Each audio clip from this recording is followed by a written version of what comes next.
I never thought I'd become the kind of woman who tracks someone's location. But when your boyfriend starts hiding his phone like it contains nuclear codes, you notice things.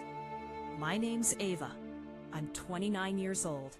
And 6 months ago, I found out my boyfriend was cheating on me with someone I could never forgive. Not my best friend, not a coworker, my older brother's wife. Yeah, my future sister-in-law.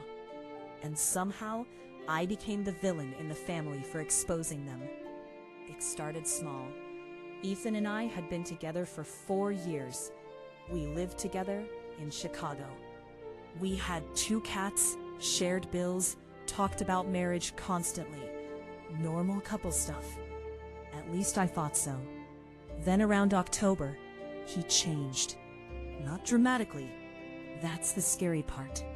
Cheaters in movies suddenly become cold and obvious. Real life doesn't work like that.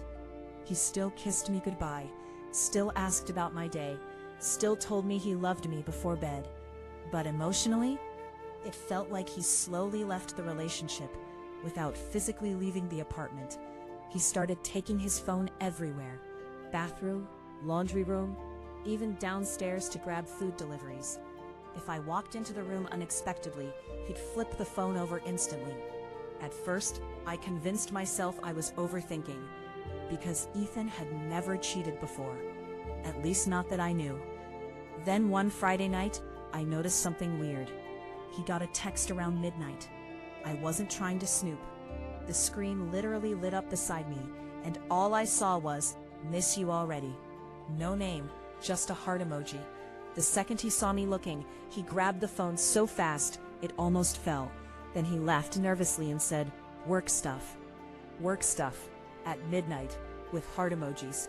Right. I asked who it was. He got defensive immediately. "You don't trust me now?" That sentence. God. Why do guilty people always turn themselves into victims? I dropped it, because I didn't want another argument. But after that, I started noticing everything. He suddenly cared about the gym, started shaving every single day. And the weirdest part? He stopped touching me. Not completely, just enough to make me feel unwanted. Like kissing me had become a chore. One night, I tried initiating something. He pulled away and said he was tired. Then I woke up at 2 a.m.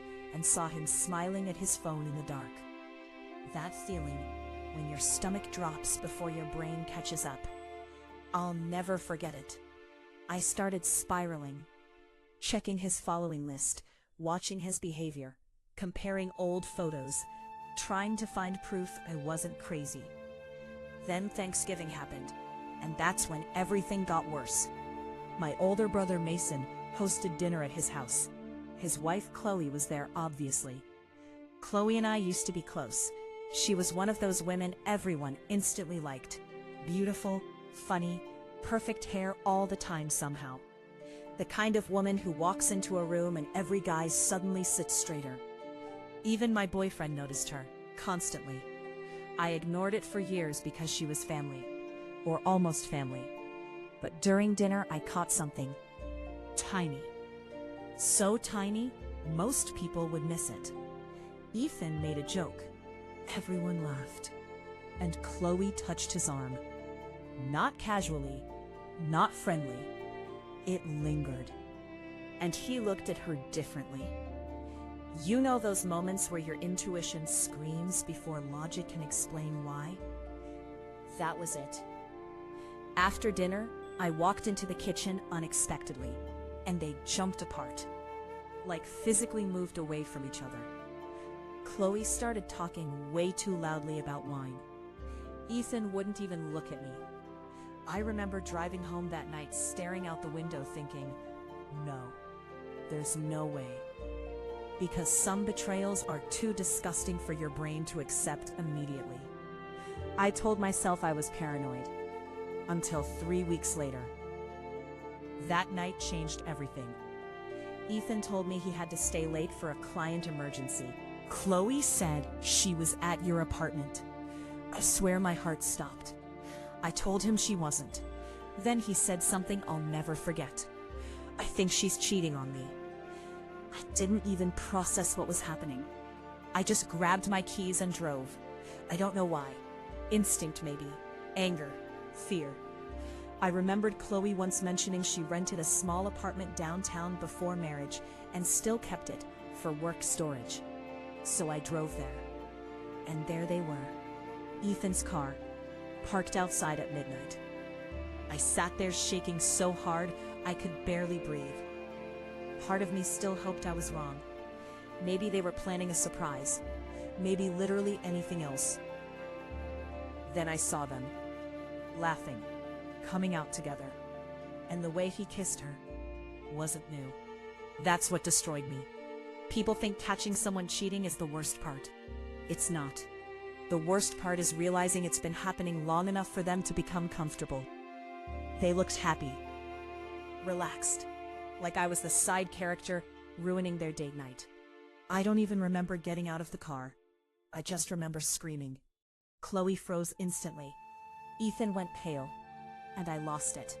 I asked my boyfriend how long he'd been sleeping with my brother's wife. You know what he said? "Calm down. Calm down."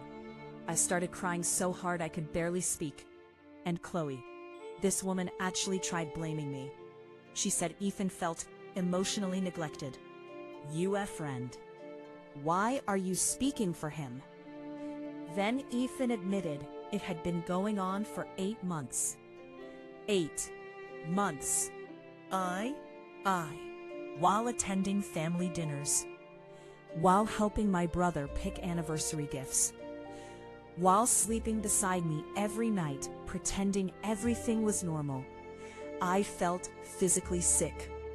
Mason arrived maybe 15 minutes later because apparently Chloe had shared her location with him accidentally. The second he saw them together, his entire face changed. I've never seen heartbreak look so violent. My brother didn't yell, didn't cry, didn't hit anyone. He just stared at them quietly. And somehow, that was worse. Then Chloe started begging, crying, saying it just happened, as if affairs accidentally fall from the sky. Mason looked at Ethan and asked, "Was ruining my marriage worth it?" And Ethan said nothing, not one word. Because there's no good response when you betray the only people who trusted you completely. The next few weeks were chaos. My family exploded. My mom wanted everyone to work things out peacefully. Peacefully? Your son got cheated on by his wife and your daughter got cheated on by her boyfriend at the same time. There is no peaceful version of that. Ethan kept texting me nonstop, saying he made a mistake, saying Chloe meant nothing, which honestly made it worse. Because if she meant nothing, you destroyed 2 relationships for nothing. Chloe moved out of my brother's house. Mason filed for divorce immediately. And here's the part that still shocks people. 2 months later, Ethan and Chloe officially started dating. Yup, after claiming the affair was meaningless. Apparently meaningless people don't start relationships together. But karma showed up eventually.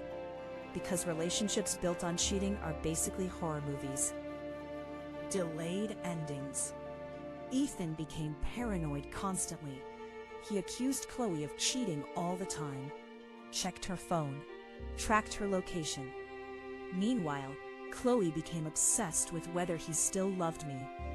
They destroyed 2 stable relationships just to build one entirely on distrust. Beautiful ending, honestly. Last month, Ethan called me drunk at 1 a.m. He said, "I think this was the biggest mistake of my life." And you know what I said? "You weren't sorry when you were hiding it. You're sorry it ruined your life too." Then I hung up. The truth is, betrayal changes you permanently. Not because you stop loving people, but because you realize how easily someone can look you in the eyes every day while lying without guilt. It's terrifying. I still struggle trusting people sometimes. And my brother? He barely talks about relationships anymore. One affair destroyed an entire family dynamic. all because two selfish people got bored and wanted excitement. So now I genuinely want to ask, if someone cheats for months with a family member's partner, do they deserve forgiveness? Or are some betrayals simply unforgivable?